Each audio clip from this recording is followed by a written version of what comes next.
हाँ जी बच्चे, तो ये एक आप एपी का केस स्टडी देखने वाले हो। इसको ध्यान से समझेंगे। क्वेश्चन कह रहा है कि Riya being a plant lover decides to open a nursery. She bought few plants with pots. उसने क्या किया, कुछ जो है प्लांट जो है पॉट के साथ जो है उन्होंने खरीदा। और कैसे फिर उसको अरेंज करा। She wants to place pot in such a way that the number of pot in first row में 3 होने चाहिए प्लांट, अगले रो में 5 होने, मतलब फर्स्ट रो में 3 प्लांट्स। देखो यहाँ 3 प्लांट्स, अगले में 5, नेक्स्ट में 7। तो ऐसे करके उसे प्लांट को अरेंज करना है कि फर्स्ट में जो है, यहाँ देख लो फर्स्ट वाले में 3 है, ध्यान से देख लो आप। जैसे देखो यहाँ पे फर्स्ट वाले में 3 है, कि इस वाले में 3 है, नेक्स्ट वाले में आपका 5 है और उसके नीचे वाले में 7 है। तो आपको दिख रहा है ये। तो चलो आप ये समझ गए कि उसने प्लांट लाए और उसे करना है ऐसे। तो हमारे पास एक एपी बन गया जब आप देखोगे, क्योंकि पहले में 3 है, 5 है, 7 है, ऐसे प्लांट्स है। तो क्लियरली ये हमारे पास एक एपी बन गया, 3, 5, 7 एंड सो ऑन। तो ये हमारे पास एक एपी बन गया जहाँ पे आपका जो ए है वो 3 है और जो डी है वो कॉमन डिफरेंस सेकेंड में से फर्स्ट टर्म को माइनस करेंगे, 5 माइनस 3 तो कितना आएगा, ये 2 आ गया। तो डी की वैल्यू 2 है। तो हमारे पास डी भी निकल गया है और ए भी निकल गया है। अब क्वेश्चन क्या कह रहा है, देखो फर्स्ट क्वेश्चन में ए में कह रहा है, आपको ध्यान से देखना है। ऐसे कह रहा है इसमें कि रिया वांट्स टू प्लांट 120 पॉट्स। वो 120 पॉट्स जो है प्लांट करना चाह रही है in total. Then the total number of rows, यहाँ पे थोड़ा दिख नहीं रहा है तो मिटा देता हूँ। देखो इधर क्या कह रहा है कि टोटल जो है 120 प्लांट्स वो चाह रही है इन टोटल वहाँ पे प्लांट करना। तो फाइंड क्या करना है, then the total number of rows formed in the arrangement. तो टोटल कितने रोज उसे बनाने पड़ेंगे अगर वो टोटल कितने प्लांट्स को ग्रो करना चाह रही है, 120। तो अब देखो रोज का क्या मतलब हुआ, जैसे ये first row, second row, third row, इसी तरीके से हमें कह रहा है जब ये 120 प्लांट लाएगा तो कितने रोज होंगे। तो हमें तो पता नहीं कितने रोज होंगे। तो लेट आपको ये क्या हुआ यहाँ पे ये समझ लो, ये जो 120 है ये क्या है, ये SN है, सम ऑफ द प्लांट। तो हमें ये पता चल गया कि सम ऑफ द प्लांट हमें गिवन है, 120 प्लांट उसको प्लांट करना है टोटल पॉट के अंदर। तो SN मिल गया हमारे पास। उसके बाद क्या मिल गया, देखो हमारे पास A ऑलरेडी पहले से पता है, तो SN मिल गया। तो पहले SN का फॉर्मूला लगाते हैं, अपने आप पता चल जाएगा आपको कि जो मिसिंग है वो फाइंड आउट करना है आपको। तो SN कितना है, SN है आपका यहाँ 120 दिया हुआ है ये वैल्यू। तो हम SN का फॉर्मूला लगा लेते हैं, जो हमें पता है। तो यहाँ लगाता हूँ, देखना इधर। तो SN का फॉर्मूला क्या होता है, SN is equal to n/2 2a, क्या आ गया, इसको बैक करो, कुछ और आ गया, तो थोड़ा वेट कर लो। चलिए इसी से देखते हैं, n/2 2a plus n-1 into D, ये हमारा फॉर्मूला होता है। तो SN की वैल्यू कितनी है, 120 हमें गिवन है, देख लेना आप। n/2 पता नहीं है, मतलब हमें यहाँ पे नंबर ऑफ रोज जो निकालना था ये कुछ नहीं, वो n था। तो हमें पता चल गया कि n फाइंड आउट करना है। 2 इंटू a की वैल्यू 3 है, सारी वैल्यू आप देख लेना ऊपर से। n हमें पता नहीं तो n-1, और d की वैल्यू भी इंटू 2 हम पुट कर देंगे, क्योंकि d की वैल्यू हमारे पास 2 गिवन है। ये हो गया। कलर थोड़ा सा हम बदल लेते हैं इसका। अब देखो यहाँ पे ये तो 120 ही है आपका, ये क्या रहा है भाई, चलो इसी को रख लें, इसको मिटा दो, ये अजीब सा कुछ आ रहा है। तो इसे लिख लो 120 है इज इक्वल टू n/2, ऐसे ही रखते हैं। अभी अंदर में सॉल्व होके ये आ गया 6, और इधर क्या आ जाएगा, देखो 2 से जब मल्टीप्लाई होगा, कलर बदल देता हूँ, जब 2 से मल्टीप्लाई होगा तो ये 2n आएगा, फिर 2 को 1 से करेंगे तो माइनस का 2 आएगा। जब आप सॉल्व करोगे तो कितना आएगा। देखो इधर इसको मिटा भी दूंगा मैं, जितना आप समझ जाओगे तो फाइनली ये क्या आ गया, देखो 120 is equal to n by 2 और इधर 6 माइनस 2 4 प्लस 2n, ये सॉल्व कर लेना आप। थोड़ा सा इसको ऊपर लेके चलता हूँ मैं। देखिए आप, तो यहाँ क्या हो गया 120 तो ऐसे ही रहेगा is equal to n by 2 और इधर चाहो तो कॉमन ले लोगे इसमें से। देखो इस सब में 2 कॉमन है तो 2 कॉमन निकाल लिया तो इधर क्या बच गया, इस 4 में से 2 बच गया और उधर n बच गया, आप लोग कर लेना। और ये फिर ये कॉमन लेते हैं, कैंसिल आउट हो गया आपका, तो n 2 प्लस n और इधर ये 120 बच गया। अगर आप इसे फाइनली सॉल्व करो तो क्या आएगा, ये 120 रहेगा, n को जब 2 से मल्टीप्लाई करेंगे तो 2n प्लस फिर ये n से होगा तो 2n sorry n square only, ये n स्क्वायर आ गया। अब सबको क्या करते हैं RHS में ही रख लेते हैं। देखो ये क्या हो गया, इधर अरेंज कर लो, ये 120 को RHS में लेके आ जाओ तो क्या बनेगा 2n प्लस n स्क्वायर, तो ये था ही, और 120 जब RHS में आएगा तो माइनस का हो जाएगा और इधर अब बच गया इसकी जगह 0। फिर थोड़ा और ऊपर चलते हैं, कैलकुलेशन का पार्ट है इसमें। अब देखो फाइनली हमारे पास इधर तो 0 है और इधर क्या आ गया, इधर 0 है और इधर आ गया आपका, इसको अरेंज कर लेते हैं, n स्क्वायर पहले लिख लो, 2n बाद में लिख लो, माइनस 120 उसके बाद लिख लो। अब आपको ये क्वाड्रेटिक इक्वेशन बन गया ये एक, और क्वाड्रेटिक इक्वेशन बन गया तो इसे आप सॉल्व कर दो। तो कैसे आएगा, इसका फैक्टर आएगा n स्क्वायर, मैं कर देता हूँ, आप लोगों को आता है कर लेना, 12n और माइनस का कितना आएगा 10n माइनस 120। अब आप इस दोनों में क्या करोगे, इस वाले में कॉमन ले लो n, तो n प्लस 12 बचेगा और इसमें माइनस कॉमन आ जाएगा ये, तो जब माइनस कॉमन आता है तो अंदर के साइन बदल जाते हैं और साथ में माइनस कॉमन आएगा और दोनों में 10 भी कॉमन है तो 10 भी कॉमन ले लो, तो इसमें सिर्फ n बचेगा और जब माइनस कॉमन लेते हैं तो साइन बदल जाता है, प्लस हो जाएगा, तो ये सब पता होगा। 10 कॉमन ले लिया तो 12 बचा। अब देखो ये फाइनली हमारे ये इक्वल इक्वल आ गए दोनों, तो 2 के बदले हम एक बार लिखते हैं, पता होगा। और जो रिमेनिंग है इसमें आपको n बचा हुआ है तो n लिख लो और इधर वाले में -10, तो ये बच गया। तो हमारे पास ये 2 फैक्टर आ गए और इधर 0 चल रहा है। अब देखो यहाँ पे, यहाँ 2 केस आ गया, एक बार तो n प्लस 2 और ये, तो if n plus 12 is equal to 0 अगर हो गया और दूसरा है n minus 10 is equal to 0, 2 case हुआ। तो इस केस में देखो n इज इक्वल टू -12 हो गया, इनवैलिड हो जाएगा, क्योंकि कभी भी जो वो होते हैं आपके गमले, आपने जो पॉट्स रखे थे वो कभी नेगेटिव में नहीं आ सकता है, और इस केस में n इज इक्वल टू 10। तो फाइनली हमें ये पता चल गया कि 120 प्लांट जो हम वो प्लांट करना चाह रहे थे पॉट में, 120 प्लांट को ग्रो करने के लिए हमें कितने रोज चाहिए, 10 रोज चाहिए। तो हम देख लेते हैं कोई ऑप्शन है क्या, और इसको मिटा भी देता हूँ, अगर ऑप्शन पहले चेक कर लो एक बार और फिर मैं इसे मिटा दूंगा।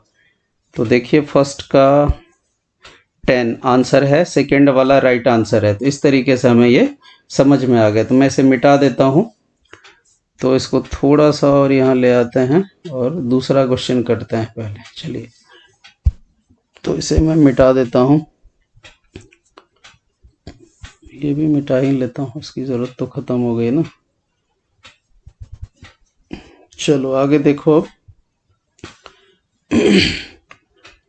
चलिए यहाँ क्वेश्चन क्या है, इधर भी मिटा ही देता हूँ, बाद में फिर दिक्कत आएगी। चलो अब देखो नेक्स्ट क्वेश्चन क्या कह रहा है, सेकेंड वाला, कि how many pots are placed in last row. Last row में कितने पॉट्स को हमें क्या करना है। अब देखो लास्ट रो क्या होगा, लास्ट रो मतलब कि सबसे एंड में कितने होंगे, तो आपको यही तो पता है। देखो फर्स्ट में 3 है, सेकेंड रो में 5 है, थर्ड रो में 7 है, इसी तरह से कह रहा है लास्ट रो में कितना होगा। तो लास्ट रो मतलब an, तो लास्ट रो मतलब an, तो an का फार्मूला लगा दो आप। तो an का फार्मूला क्या होता है, a plus n minus 1 into D. अब आपको पता है a कितना है 3, d कितना है 2, ये पहले ही निकाल लिया है हमने। तो ए एन हमें निकालना है, ए की वैल्यू है 3 और एन हमें पता नहीं है। क्या पता है? लास्ट रो बताओ जल्दी से, एन की वैल्यू। हाँ पहले निकाल लिया है, 10 है, अभी निकाला है ना नंबर ऑफ रोज। 10 में से 1 माइनस कर दोगे और डी की वैल्यू कितनी है? 2। कितना आ जाएगा ये? 3 + 10 - 1 9, ये 9 आ गया। 9 × 2 तो 18। तो फाइनली कितना हो गया? 3 + 18 मतलब 21। तो 21 जो है लास्ट रो में प्लांट होंगे। ए एन की वैल्यू आ गई 21। तो देखो 21 सेकेंड वाला पार्ट है, so this is the right answer. तो ये भी आई होप समझ में आ गया आपको बढ़िया से। चलिए नेक्स्ट क्वेश्चन को भी देख लेते हैं एक बार। चलो इसको मिटा दिया मैंने। नेक्स्ट क्वेश्चन देखिए कौन सा है? थर्ड वाला। थर्ड पार्ट देखो ध्यान से आप, थर्ड में सी वाला कह रहा है find the difference in the number of pots placed in 8th row and 3rd row. मतलब क्या हो गया? डिफरेंस निकालना है आपको, डिफरेंस। तो डिफरेंस किसका? 8 रो का। तो 8 रो मतलब A8 और 3rd रो मतलब A3 और इन दोनों का डिफरेंस ये हमें निकालना है। तो हमें पता है फॉर्मूले से A8 को हम क्या लिखते हैं? A + 7D। आपने डायरेक्ट पढ़ा होगा कि A8 को हम A + 7D डायरेक्ट लिख सकते हैं। तो अब ये आपको पता है, तो आप देख लेना ये। अब देखो यहाँ पे, और माइनस A3 को क्या लिखेंगे हम? इसको A3 को A + 2D लिखेंगे। अब वैल्यू पुट कर दो। A कितना है? 3, D कितना है? 2, वैल्यू पुट करो। A की वैल्यू 3 + 7 × D की वैल्यू 2 माइनस A की वैल्यू फिर से 3 एंड इधर 2 × D की वैल्यू यहाँ पुट कर दो 2। कितना आ गया? तो 3 + 7 × 2 = 14 माइनस इधर कितना आएगा? 3 + 4। सॉल्व करो कितना आएगा? 14 और 3 17 माइनस इधर 4 और 3 7। तो माइनस हो गया, कितना आ गया?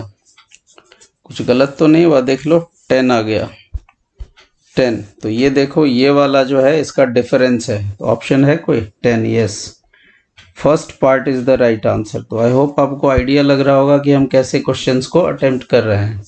तो आप भी ऐसे क्वेश्चंस को, मतलब कैसे भी कुछ पूछे तो टेंशन नहीं लेना है, आराम से क्वेश्चन को समझना है और फिर उसके अकॉर्डिंग आंसर करना है, क्योंकि इसको समझना ही हमारे लिए थोड़ा सा मुश्किल होता है, बाकी इसमें और कोई ऐसी बात नहीं होती है।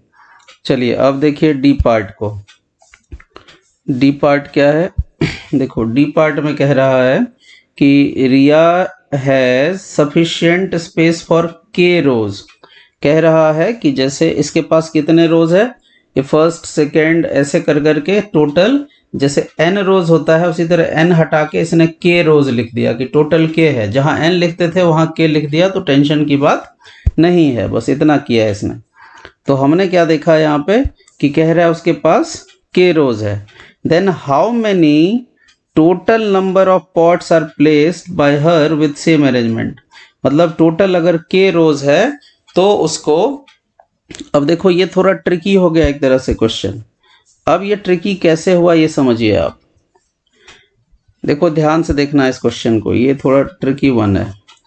अब आपको कह रहा है कि बताओ कि how many total number of pots, मतलब ये टोटल नंबर ऑफ पॉट्स है, मतलब ये SN गिवन है, SN है ये। अब सवाल आता है कि 4 SN तो हो नहीं सकता, तो हमें ये देखना है कि कौन से SN में ये वैल्यू आ जाती है। तो आप जो है आप सारे करके देख लेना, मैं डायरेक्ट आपको बता देता हूं क्योंकि मैंने ये आपको ट्राई कर लिया था।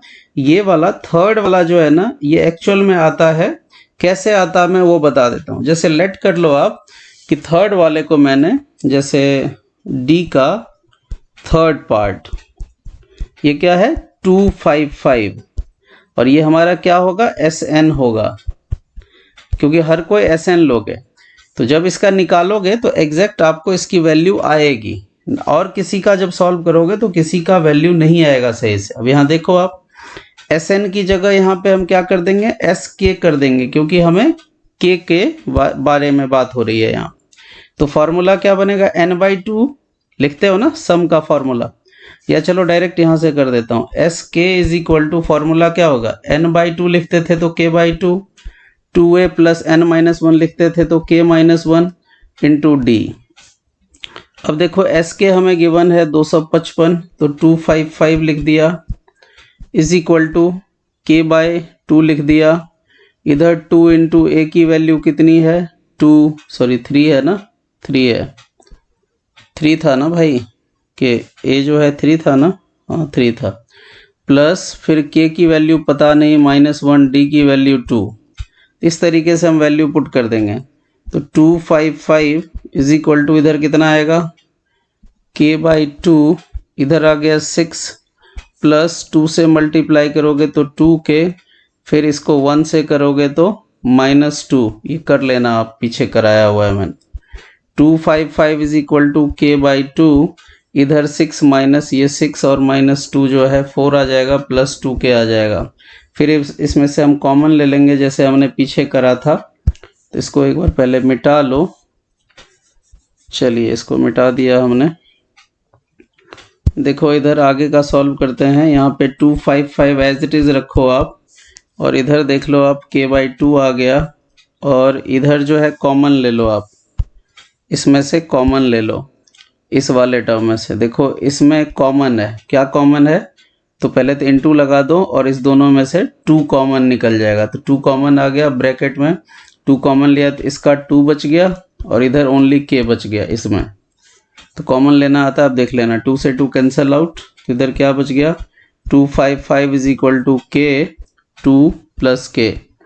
जब ये 255 आया, जब 2k से इसको मल्टीप्लाई करोगे तो 2k, एंड देन k से k को करोगे तो k², पता चल गया आपको, ये 2k आ गया, ये k² आ गया, और जब इधर आप 0 रख लो और 255 को जब RHS में हम लाते हैं तो क्या हो जाएगा, माइनस का 255 हो जाएगा। तो आप समझ गए होगे यहाँ तक।